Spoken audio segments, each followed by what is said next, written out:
ফিরে এলাম বিরতির পর। আমবাসা রেল স্টেশনে গাঁজা সহ আটক দুই যুবক, এমনটাই খবর উঠে আসছে। রাজ্যে দিনের পর দিন গাঁজা থেকে শুরু করে নেশা সামগ্রী পাচার চলছে, তারই অঙ্গ হিসাবে এবার পুলিশের অভিযান। রেল পুলিশের কনস্টেবল রাজেশ ঘোষের তৎপরতায় উদ্ধার হয়েছে গাঁজা, তার সঙ্গে আটক হয়েছে বিহারের দুই যুবক।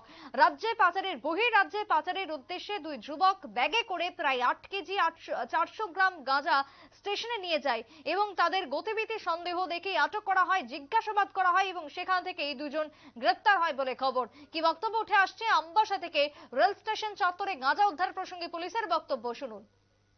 আনুমানিক 5টার মধ্যে আমি এবং আমার স্টাফ নিয়ে আমবাসা রেল স্টেশনের প্ল্যাটফর্মে ডিউটি ছিলাম।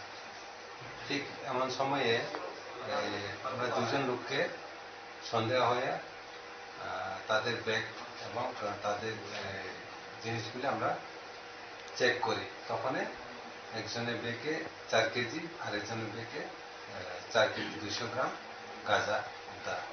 তাদের নামগুলি হলো শিবক কুমার, বাবার নাম বিপিন যাদব, গ্রামের নাম হলো লাগার, ইয়েস পার্বত্য, ডিস্ট্রিক্ট হলো খাগড়িয়া, বিহার।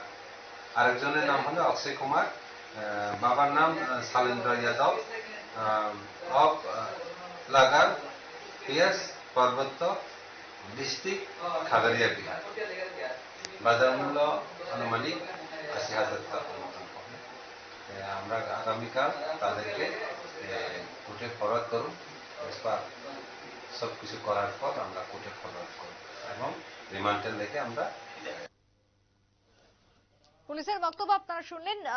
ইতিমধ্যেই দুজন যাদেরকে সন্দেহজনক গতিবিধি দেখেই আটক করা হয়, পরবর্তীতে তাদেরকে জিজ্ঞাসাবাদ, তাদের ব্যাগে তল্লাশি চালানো হয় এবং ইতিমধ্যে মোবাইলে রাজেশ বিষয়টি জানান যে স্টেশনে দুই সহোদর গৌতম দেববর্মাকে অটোটি স্টেশনে গিয়ে পৌঁছাতেই দুই যুবককে আটক করা হয়। সেখান থেকে চেকিং এবং তারপরেই বেরিয়ে আসে শুকনো গাঁজা।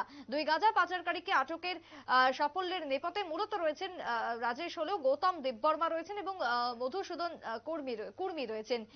এই উদ্যোগে আমবাসাতে উদ্ধার করা সম্ভব হলো গাঁজা এবং তার সঙ্গে আরো একবার পাচার রোখা সম্ভব হলো রেল পুলিশের তৎপরতায়। ছোট্ট বিরতির পর ফিরে আসছি, সঙ্গে থাকুন।